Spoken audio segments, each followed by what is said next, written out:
Donc je m'appelle Laurent et je vous présente Alexandre. Voilà, nous sommes mariés Depuis 2007, depuis 2007. en Belgique. Voilà. Alors vous êtes les papas d'un garçon qui s'appelle Louis. Est-ce que vous pouvez nous raconter comment Louis est arrivé dans votre vie? Il est arrivé consécutivement à une adoption plénière encadrée par un organisme agréé d'adoption en Belgique. Une préparation de 18 mois à 2 ans, très encadrée, très accompagnée, avec un groupe. La majeure partie des autres futurs parents allaient vers l'adoption internationale. Quasiment l'adoption nationale est fermée. Et nous, pour des raisons d'interdiction d'adoption internationale, on était réservé sur l'adoption nationale. On s'était plutôt bien organisé sur l'affect qu'on pouvait mettre sur cette démarche.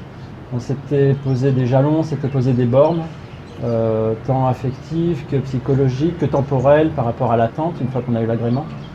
C'est pas parce qu'on fait un parcours d'agrément que l'adoption arrive. Et d'ailleurs, on était bien prévenus. En Belgique, à l'époque, c'était environ 15 agréments pour un enfant adoptable, c'est ça. Et est-ce que vous vous souvenez encore du jour où on vous a appelé pour Oui. vous dire Ah oui, que Le vous 14 février, oui, on s'en La souvient. Saint-Valentin. Ça a pris tout de suite une autre dimension ce jour-là. Oui, on se souvient de la phrase, on se souvient du jour. Messieurs, nous avons un projet parental à vous soumettre. allez- Comment vous vous êtes senti à ce moment-là? Défaillant, Bah, hystérique. il m'a fallu plusieurs heures pour réaliser que c'était une proposition concrète et surtout ce que ça entraînait derrière. Et on avait anticipé sur une attente de plusieurs mois, voire plusieurs années. Et là, ça nous arrivait 3 mois ou 4 mois après, 5 mois après. Donc c'était très rapide. Ce jour-là, on se dit, oh, vu que j'y arrive.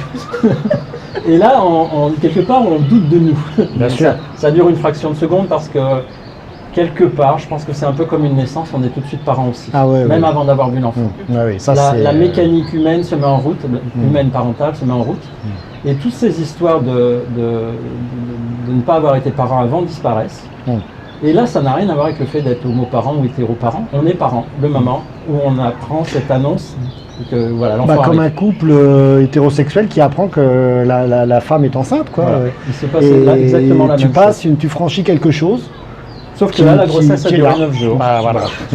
Accéléré. Accéléré. Et donc, on a suivi un peu les formalités administratives pendant une dizaine de jours pour rencontrer Louis dans sa pouponnière à Bruxelles, où là, encore une fois, on est bien accompagné puisqu'on a un studio qui nous est réservé dans la pouponnière.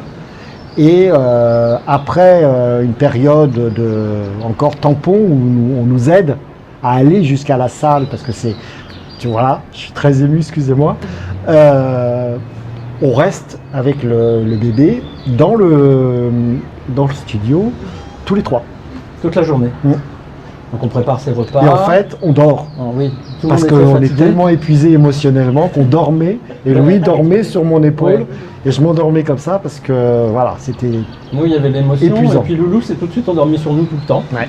Donc c'était pas très compliqué, puisqu'il se posait sur nous, il s'endormait. Donc... il est préparé lui aussi de son côté.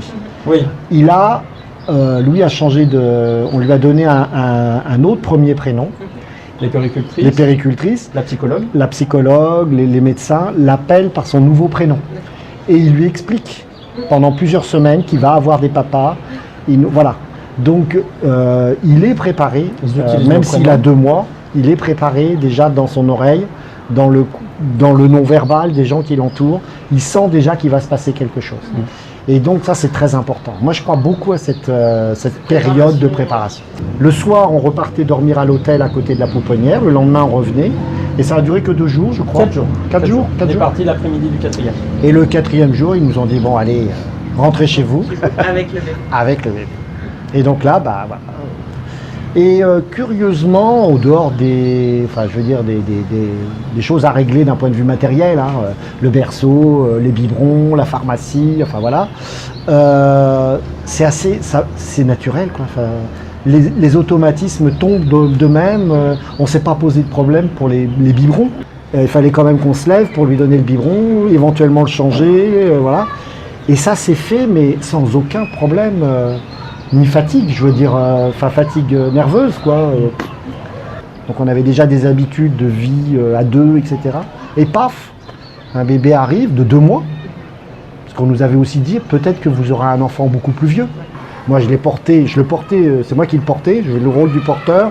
Et Laurent était plus dans le rôle du quotidien, des soins, de l'alimentation, tout ça. Il y a 2 rôles, il y a un rôle paternant et un rôle maternant. Il n'y a pas 2 identités ou comportements féminins ou masculins, c'est pas du tout ça.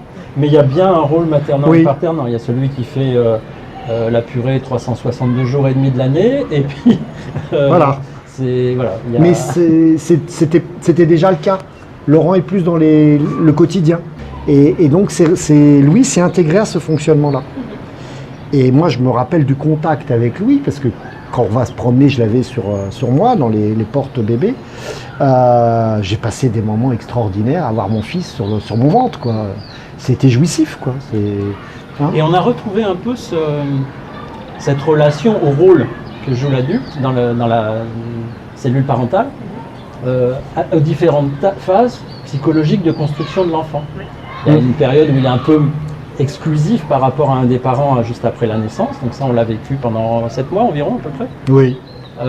Puis après les choses s'équilibrent, et puis arrivé à un âge où on se rapproche de la prépuberté, où là les choses s'inversent aussi, parce que celui qui a le rôle maternant, c'est acquis, il est dans le décor, donc on s'occupe plus de lui, il sort, et on est plus dans la construction avec celui qui est référent paternel, et paternant.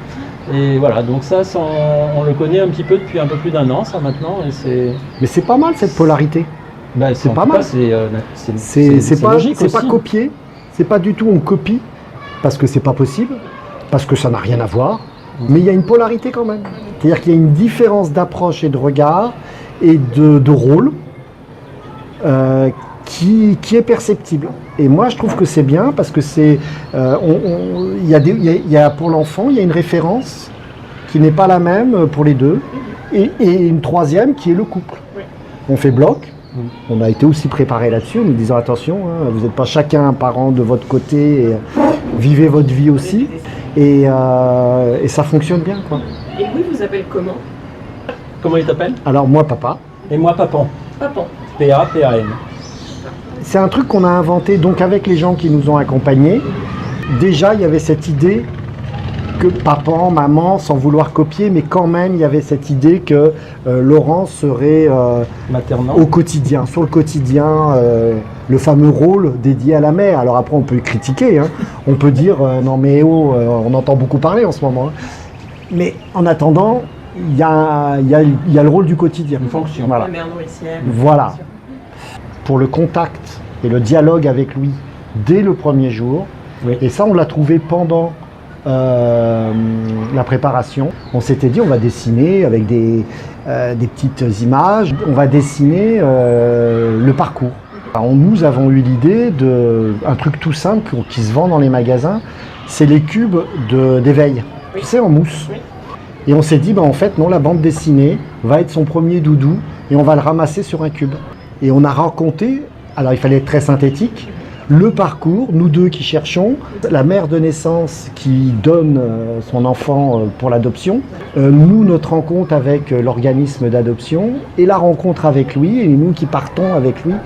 Et ça a tellement bien marché que Louis a dialogué tout de suite avec ce cube. Avant d'avoir la parole. Bien entendu, dès les premiers jours. Et donc ça nous a aussi aidé à une chose qui est importante, parce que c'est ce qu'on nous avait aussi proposé, c'est d'avoir une parole la plus claire et nette possible. Être transparent. Être transparent, pas être vindicatif, pas être agressif, pas imposer des choses, mais être capable de répondre quand les choses venaient, simplement, et de présenter les choses. Et ça, on l'a fait depuis le début. Pour le faire au travers de cet objet. Voilà. Et ça nous a bien aidé quand même. Tous les trois. Ouais. Certains jours, Louis l'a mis dans son cartable à la maternelle, je me souviens. Des moments où des copines ou des copains lui disaient mais enfin 2 hommes c'est pas possible, et donc il partait avec son cube et à la récré il leur disait mais enfin tu vois ma mère de naissance est là et mes pères sont là, et donc là il y a l'organisme agréé d'adoption, ma mère va les voir, mon père va les voir, elle voulait pas, eux ils voulaient, hop ça s'est fait comme ça. Ça lui donne des clés pour être tranquille, quoi, pour dire les choses simplement, notamment pour la fameuse fête des mères. Forcément il est questionné parce que lui il n'a pas de notion de faire un cadeau pour sa mère. Ou envie d'apprendre une poésie d'une vie superbe, voilà. Maman. Donc il explique clairement les choses. Il ne dit pas moi je veux pas faire ça, Mais il dit, c'est pas ma situation. Il est à l'aise avec la situation d'avoir Ouais. deux papas. Oui. Oui, c'est ce Il dit avec ses quoi il n'est parents. pas à l'aise, c'est qu'on l'embête avec ça. Bah, là, mais comme tout le monde, quelqu'un qui est blond ou qui est roux et qu'on lui demande pourquoi t'es blond ou pourquoi t'es roux, au bout d'un moment, il est fatigué, quoi. Après, il faut expliquer les Mais- situations. Les personnes peuvent être aussi dans le doute ou dans le questionnement. Donc, on a ce moment où on partage et on explique à l'école. Ils ont déjà les formulaires. Moi, dès la deuxième année, j'en avais marre de rayer madame ou maman. Et donc, je leur ai expliqué. Je leur ai dit, écoutez, ça fait 2 ans qu'on est chez vous. Voilà. Et donc, la directrice a dit, vous avez raison. Donc, maintenant, c'est parent 1, parent 2. Et voilà. D'autant plus qu'ils ont d'autres, comme je disais, ils ont les familles monoparentales recomposées, recomposées. Les veufs, enfin, les veuves. on n'en voilà. sort plus, quoi. Donc, plus, et ça, c'est intéressant et agréable. Il a de moins en moins besoin de l'expliquer. Quand il est avec des copains, qu'on est en bas dans le parc, bah, les gens voient qui on est, nous on voit qui. Et les enfants, en général, se posent même pas la question, ils vivent entre eux. Et je pense que c'est une évolution, comme toutes les évolutions, elles se font par les générations. Hein, Il y a eu 2 voilà. périodes. Il y a eu la période où les enfants sont très en capacité tout seuls de se débarrasser des questions et des réponses. C'est-à-dire que lui, en donnant une réponse, les copines et les copains repartaient dans la cour en disant bah, c'est comme ça. Et après, ils disaient bah, lui, il a 2 pères. Hein. Voilà. Bah, Bah, puis voilà. là, il arrive à un âge où des fois, il a des copines qui ont envie de comprendre pourquoi la mère l'a abandonné. Donc là, on Ouais. rentre dans d'autres logiques. Aujourd'hui, vous êtes une famille avec 2 papas et un petit garçon en Nouvelle-Calédonie. Oui. Comment ça se passe au quotidien? Est-ce que vous rencontrez des difficultés, des jugements, des gens qui vous disent que c'est pas normal Nous, À non. l'école, non. Bon, il est Bon, dans c'est une école privée. Ouais. On s'en rend compte quand il est en centre aéré, etc., qu'il est confronté à d'autres enfants voilà, qui ne sont pas de son école. Il peut y avoir des réflexions limites hein, qui sont carrément homophobes ou voilà, un peu dans le jugement, souvent négatif. Mais nous, frontalement, on n'a jamais eu de problème, où qu'on soit. Au restaurant, au théâtre, au cinéma, à la plage. Je crois que les gens s'en moquent un peu. Même si chacun a son avis personnel, mais ça ne rentre pas en ligne de compte dans la vie sociale directe. Alors on est à Nouméa. On n'est pas en brousse ou dans d'autres territoires où peut-être ça serait plus difficile. On est dans une ville très occidentalisée, avec des touristes, un brassage, ça joue aussi. Quelle est votre activité favorite en famille? les repas, On est assez casanier. Quand on est ici, bah, c'est la mer, hein, voilà. le tourisme. Là. Un peu le tourisme local, les jeux de société. Mais c'est très sympa, parce que ça permet les conversations aussi. La toilette, moi, parce que Louis aime encore prendre sa douche avec moi de temps en temps. Ouais, ça, Donc c'est un moment de complicité entre garçons, parce qu'il en profite pour passer 2-3 questions sur la pilosité, sur des choses. Donc je suis encore content que mon petit bébé me pose ce genre de questions. Et Louis a une tresse de Padawan Jedi, là, donc de temps en temps il faut lui refaire sa tresse. Je trouve que c'est un moment rigolo entre nous. C'est un moment où on se dit des trucs alors qu'il nous tourne le dos et tout. C'est un moment de partage. Voilà. Bah, Tout est bon, enfin quand on a désiré son enfant, tout est magique, le voir grandir.